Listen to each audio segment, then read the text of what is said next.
This is a main share meeting, and today it's with great pleasure, a lot of gratitude that I'm welcoming Anne, who's come to share for about half an hour, please, Anne, and then we'll open up for sharing. Over to you. Thank you. Lovely, thank you. If you could also give me like a little time when to wind down as well, that'd be great. So hi, my name is Anne. I'm an alcoholic. It's really funny, actually. I didn't know I was an alcoholic until I went into another fellowship and tried to stop using that. And it was when I was like, when I was told I wasn't allowed to touch anything at all whatsoever, that's when I realised that alcohol, I didn't think it was. I really didn't. And then I realised, oh no, it actually is. So it took me a little while to realise that I needed to change myself. For anyone who's new, welcome. You may not understand everything that's said, especially in the beginning. I know I was like a nodding dog, acting like I knew what was being said, and really I didn't actually have a clue. There were people who introduced themselves as grateful alcoholics, and I thought you were insane. Like, I could not understand how you could be grateful. Like, what the hell did you have to be grateful for? I don't know about you, but when I came crawling into these meetings, when I came crawling into fellowship, I was broken. I was a shambles of a human being, yet I was still terrified of giving up everything. I was scared. Who am I going to be without a drink or a drug? Who will I be? And I was scared of this new life. I was scared of it working. I was scared of it not working. I didn't think it would work, but I saw that it works in you, and that was enough. I'm going to be brutally honest, as I always am. I chose this reading by opening the book at random last night. I'm just going to be 100% honest. But when I read it, I thought, you know what? It's very apt. Self-pity stops me from being ungrateful. But yeah, self-pity stops me from being grateful. When I am in self-pity, which I was in all of my life, I was in self-pity. I wore it like a shroud. It was my excuse and my justification to do whatever it was I wanted to do. You see, if you hadn't of, then I wouldn't have. It was always somebody else's fault that I did something. It was always somebody else's fault that I had hurt you. It would be your fault that I hurt you. It would be your fault that I caused you pain. If I couldn't blame you, I had a bank of people that I could blame. If they hadn't of, then I wouldn't have.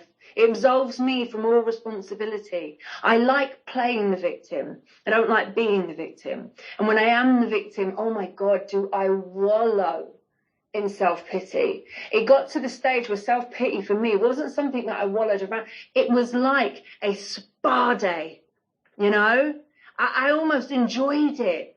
I loved it. I loved to be able to tell people, oh my God, look what's happening to my life right now. It's awful. It's awful. Let me drink on that.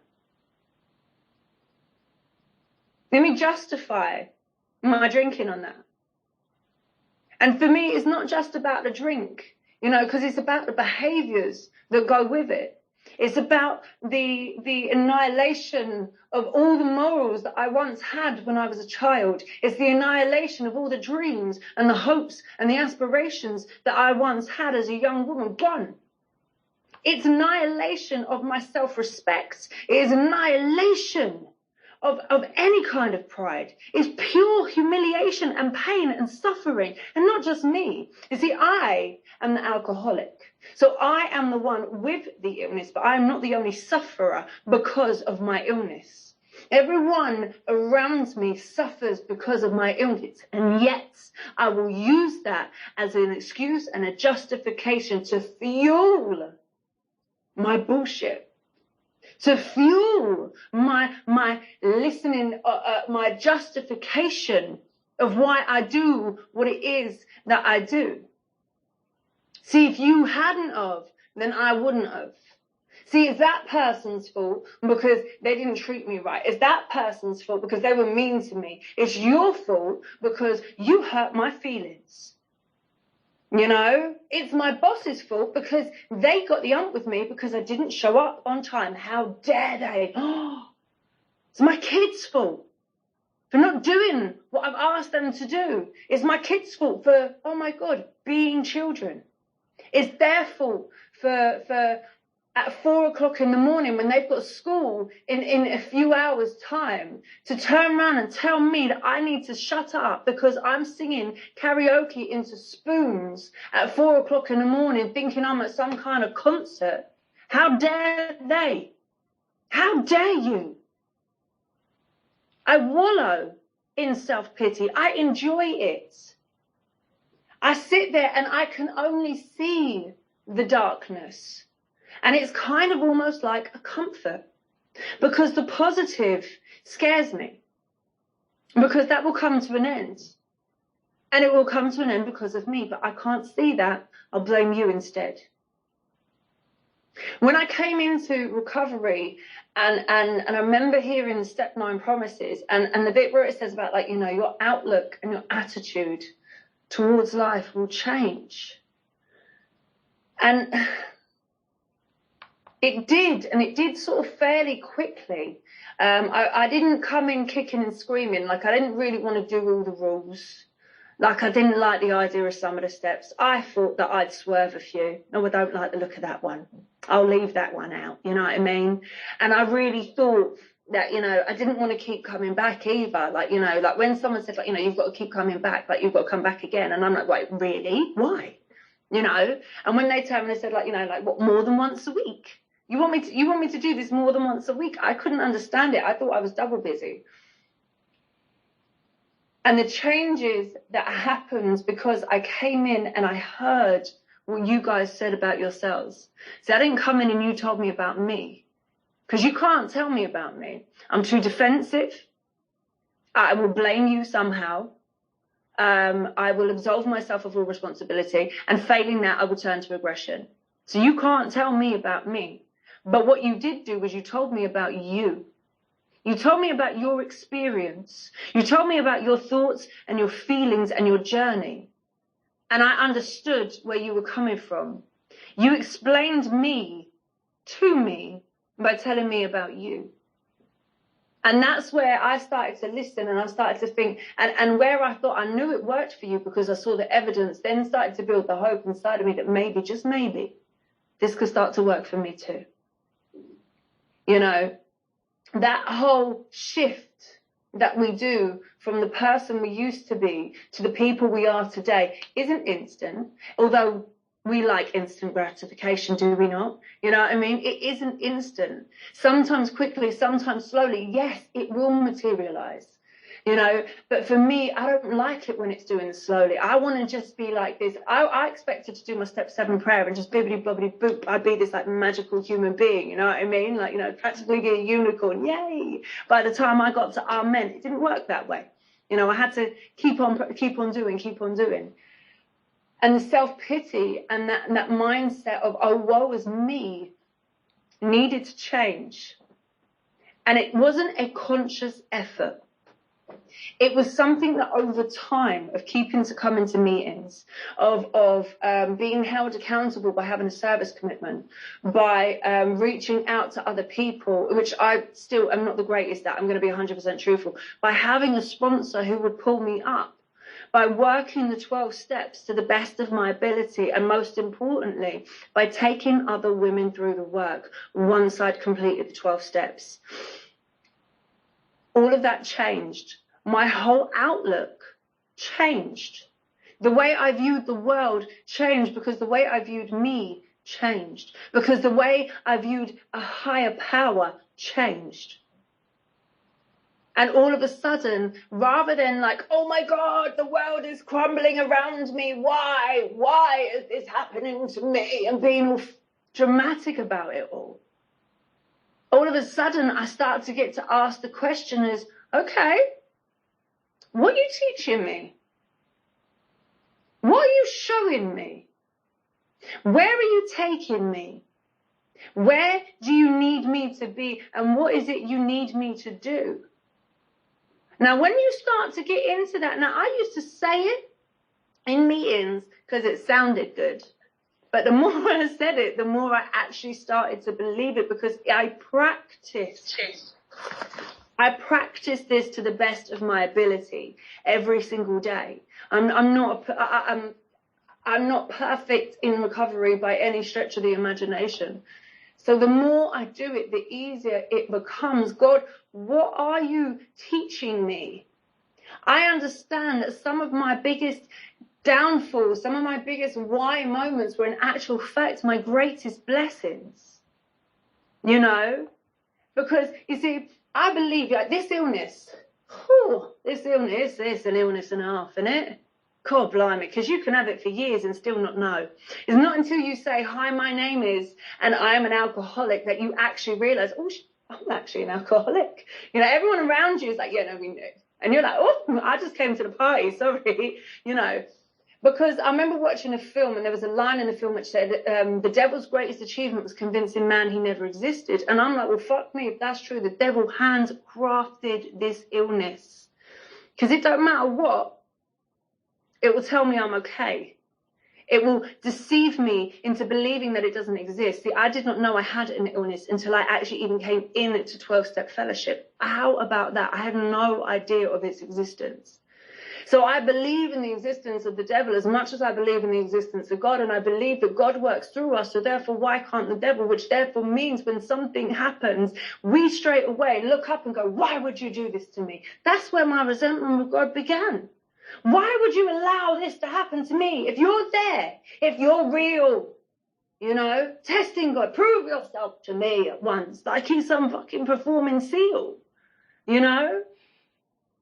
But the truth of the matter is I know that God will work for people, so therefore so will the devil. So when bad stuff happens, maybe we're looking at the wrong person to take responsibility. And maybe we're expecting, but what I do know is this, hand on heart, I believe that God will step in. He will use the devil's actions against him. And he will put us in a position where we need to be. He will take that curse and flip it into a blessing, so long as we allow him to do that. You know? So I've just seen a message come up. Lucifer, don't you worry. You don't need to feel awkward. All right? Not at all. But the truth of the matter is sorry, I just threw myself with that, but I needed to give him some reassurance. But God will take what I believe to be my biggest curses and turn them into my biggest blessings. And I've done that, and I've realized that in recovery most of all. So I'm going to give you, because this is the thing, sometimes we think we come into recovery and everything's great. Turn my will and my life over to the care of God, and therefore I shall always be happy. It shall always be wonderful and joyous. It will be amazing. And then when bad stuff happens, which happens in life, when a low mood hits, which will happen in life, when things do not go our way, because it will happen in life, we sit there and we go, oh my God, something's wrong. I might be broken. No, you're not. That's life. That life will just show up. You know, I remember when I got together with my ex, we got back together in early recovery, and I thought, oh my God, this is it. This is the most amazing thing ever.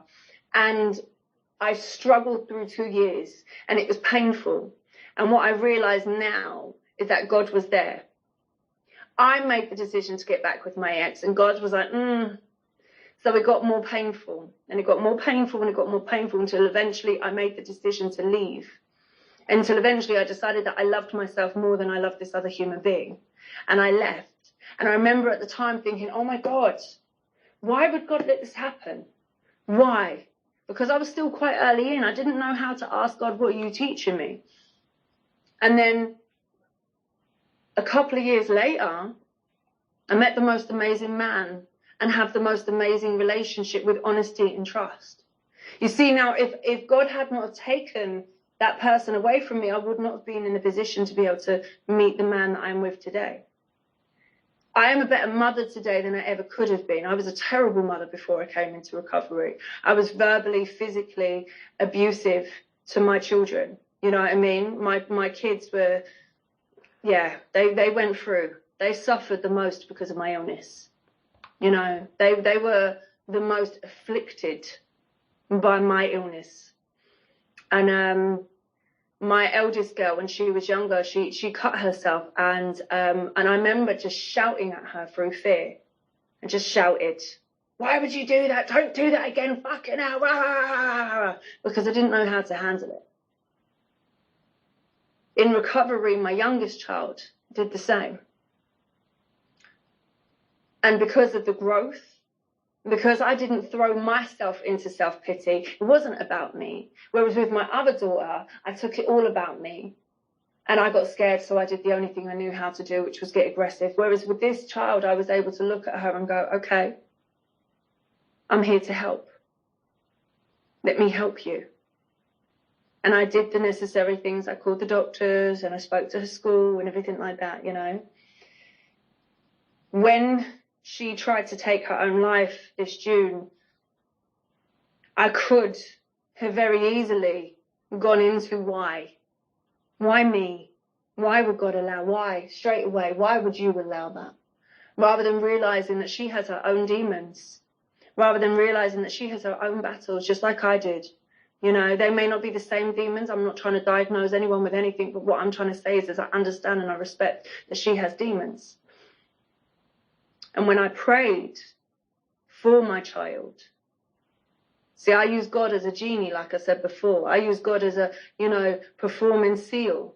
Please do this for me. Please do that for me. This is my Christmas wish list almost. And rather than praying, dear God, please, you know, don't let her do this again, or like, you know, like whatever. I remember as I prayed and it was, okay, God, if she's not meant for this world, then please give me the strength and the acceptance. Please help me to be the best mum that she needs. Please help me to be there for her rather than making this about me. And even as I was saying those words, somewhere in the back of my head was like going, wow, I can't believe you're saying this. Because that's the change. And that's the level of acceptance and that's the level of trust I have in my God. And now that she's, you know, she's doing a lot better, but we are still on a long road, and that's okay. But she has a mum today that can be there for her. And I know that I can use my experience to share with other people. I know that I can use my experience to turn around to somebody else and say, hey, I went through that too. You're not alone. Because that's where God needs me to be. That's what God needs me to do. So rather than wallowing, digging out that cloak, wrapping it around me as a shawl and going, oh my God, my life is so hard. I say, God, please give me the strength to do what you need me to do. You know, Christmas is coming and it's a hard time for a lot of people. It's a hard time for a lot of people. You know, we're living in a scary time with this, like, you know, cost of living crisis. There are a lot of people who are terrified. And I tell you one thing, recovery has not given me anything monetary. It really hasn't. But it stopped me from getting into debt. I'm not one of these people that's like, you know, I came into recovery and I got a business and I'm a multi-millionaire and I jet around the world or anything like that. You know, I'm the kind of woman who comes into recovery and I have to still borrow my kids' shoes sometimes, especially their trainers because they were nicer than mine, you know. But the truth of the matter is I ain't got no money, let's face it. So I got a choice today. I don't have a choice about my situation, but I have a choice about how I respond to my situation. I have a choice about how I am in the situation. So therefore, I'm how I like to put it is I'm skin. So I can either be skin, complaining, miserable, crying, whining, bitching, moaning, or I could just be skin. I'm going to go with just be skin. You know what I mean? It's the same as when I'm having a hard day at work.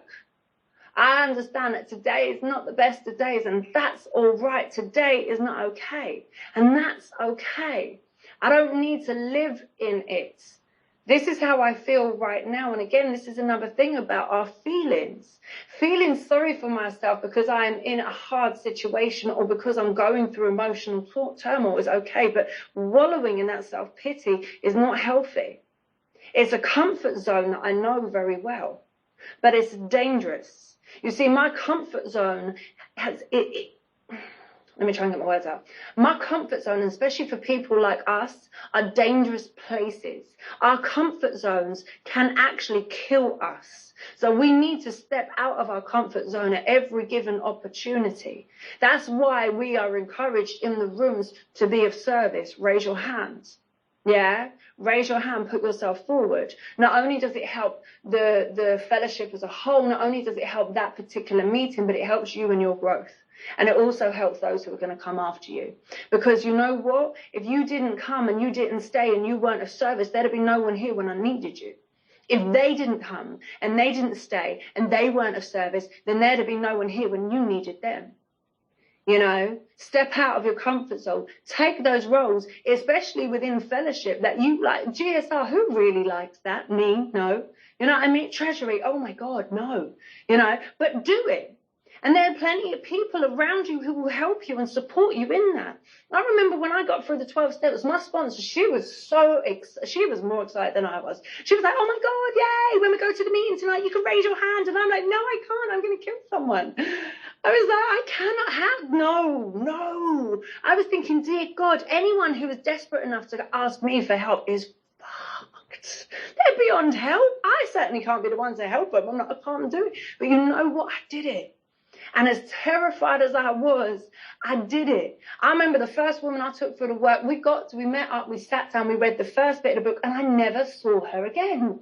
You know what I mean? And I was like, wow, am I that bad? Now, I could have wallowed in that self-pity and never done it again. But you know what? I raised my hand at the next meeting. And I raised my hands. And today, you know what? I can honestly say that helping other women, it really, really is such a highlight in my recovery. I've learned more about myself through working with other women. I've learned more about myself, my illness. I've learned more about my illness by working with other women, and I've learned more about my solution by working with other women. It's one of the most powerful things.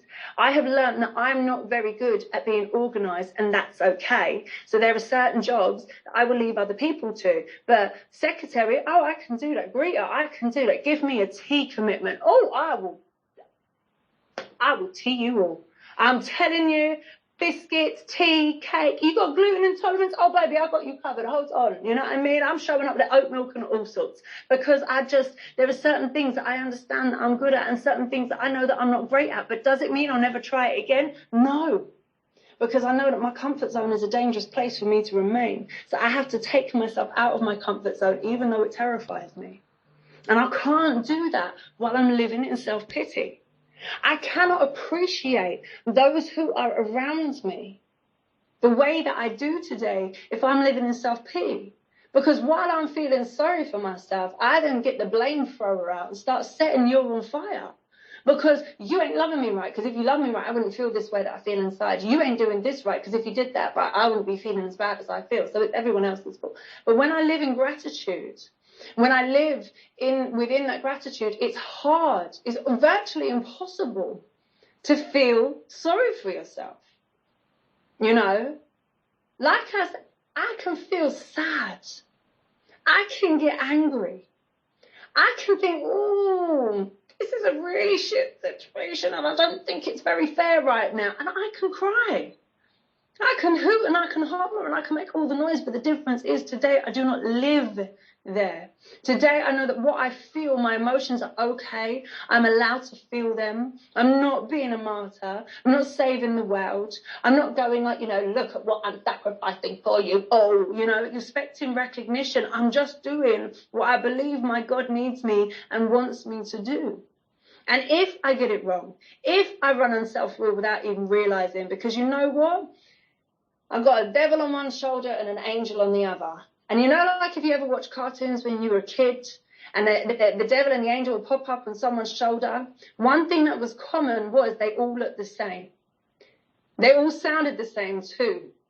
The only way you knew which one was the devil is because they put horns on him. The only way you knew which one was the angel is because they put wings on them so that we as children could understand the difference. But what I'm telling you is inside my head, I don't see the visions of a winged and a horned little me on my shoulders. I hear them inside of my head and they all sound the same. So sometimes the devil will have the most amazing ideas.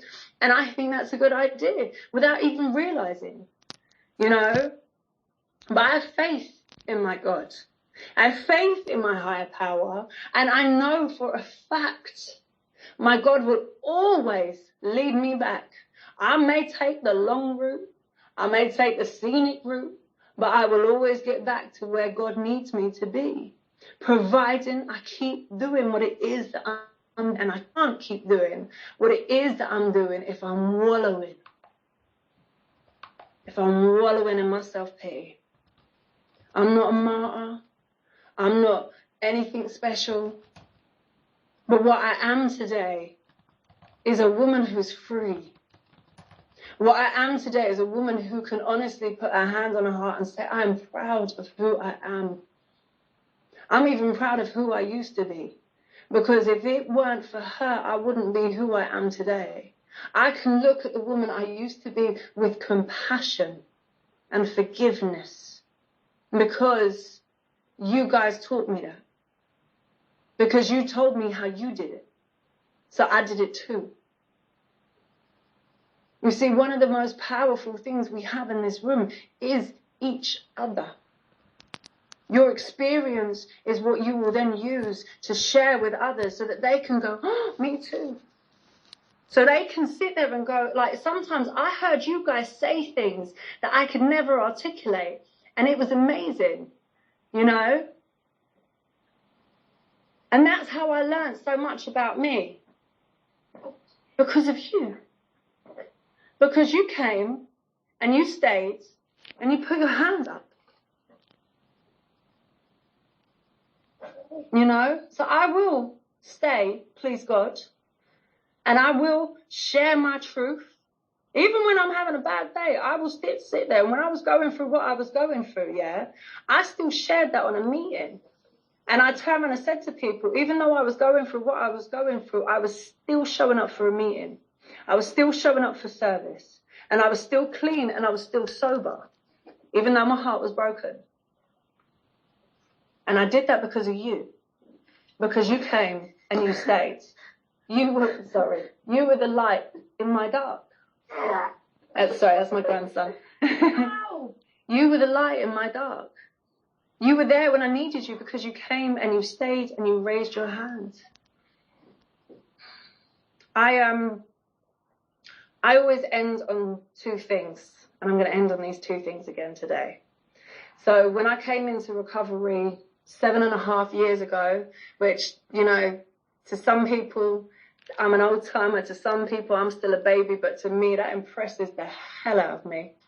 You know what I mean? And I know that it means an awful lot to my family as well. So when I came in, I was a single mum with 4 beautiful girls, and I didn't always have the luxury of a childminder. So when I say this, take it with the love that it's meant. I know that these are not ideal places for children, but if you are in a meeting, if you are in a room and you see a child in that room, mind your business. Please, I beg you, mind your business, because if there is a child in a room, that means that that child's adult is getting clean and sober, and that could be the difference between that child being fed, between that child being loved, between that child being safe, between that child not having to worry about where their parent is or where they're going to end up. Okay, so let me say it one more time. If you were in a room and you see a child, I beg you, mind your business. You know, because when I brought my children, I was treated with love and respect, and they were welcomed. If I'd have been turned away, I don't know if I'd have ever made it back. You know, and the last thing is this, that all of my girls have been to meetings with me over the years. They've come to conventions with me. They've been to Portugal. You know, they've been, like, you know. And I remember my eldest girl, who's now 27, I brought her to a meeting with me because I wanted her to meet you. Yeah? I wanted her to see what it is that we do here, because I'm so, oh my God, like the 12 steps, I'm like a stick of rock. You could cut me in half and they're there, you know. Everything I have today is because of fellowship. It's because of the beautiful book, Alcoholics Anonymous. Everything I have today is because of you. Because you came and you stayed and you raised your hands. So we was at this meeting, and I invited her along. She didn't want to be there, bless her. But she was only about 19 at the time. And this girl still has a scar on her forehead that I gave to her when she was about 3 years old. Because that's the type of mum I used to be. And it was an open meeting. And it was newcomers time. And the room fell quiet. And she said, is it okay if I speak? And I said, go on. And she said, "Hi, my name's Bethany and I'm Anne's daughter. I want to thank you. I want to thank you for being part of my mum's journey. I want to thank you for helping my mum to recover. I want to thank you for giving my sisters the mum that they have always deserved. And I want to thank you for giving me back my mum. And with that, I want to thank each and every single one of you for allowing me to be of service and helping me stay clean and sober one more day. God bless you all. I will leave it there."